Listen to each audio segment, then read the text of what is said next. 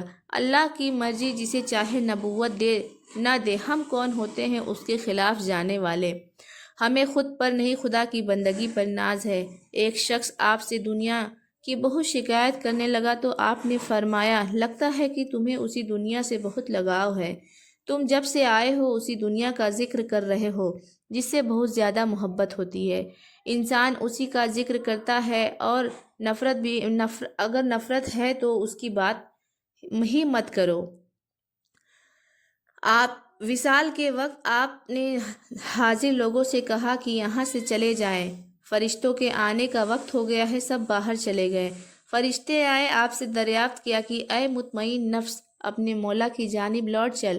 اس طرح آپ کا وصال ہوا۔ آپ نے نہ کسی سے کچھ کبھی مانگا اور نہ ہی اپنے رب سے ہی کچھ طلب کیا، اور انوکھی شان کے ساتھ دنیا سے رخصت ہوئی۔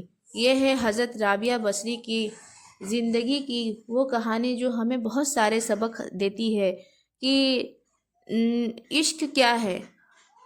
عشق کیا ہے؟ آج عشق کا مطلب ہی بدل گیا ہے۔ لوگ عشق محبت کو غلط رخ دے رہے ہیں۔ جس نے اس دنیا کو بنایا، جس نے ہم سبھی کو بنایا، سارے مخلوق کو بنایا، جب ہم سب اس کو چھوڑ کر کے دنیا کی محبت میں اس طرح بھاگے پھر رہے ہیں، افراتفری کا ماحول ہو گیا ہے، سب کچھ پیسہ ہی ہو گیا ہے، تو آج جس کو دیکھو ایک دوسرے کی برائی بھلائی کرنے میں مبتلا ہے۔ تو ہم لوگ کیسے جان سکتے ہیں کہ آخر عشق کا کیا معنی ہے؟ عشق کا یہی معنی ہے جو حضرت رابعہ بصری ہمیں اپنی زندگی میں ہمیں سکھا گئی ہیں۔ ان کی زندگی ہمارے لیے مثال ہے، اور وہ ایک بہترین مسلمہ خاتون تھیں اور خاتون ہیں۔ ایسے لوگ ہمیشہ زندہ رہتے ہیں ہمارے دلوں میں۔ ہمارے ایسے لوگوں کے بارے میں پڑھ کر کے اور سن کر کے جو ہمارا ایمان تازہ ہوتا ہے، اس کی بات ہی کچھ اور ہے۔ اللہ ہمیں بھی رابعہ بصری کی زندگی کے اچھائیوں میں مبتلا ہونے کی توفیق عطا فرمائے۔ آمین ثم آمین۔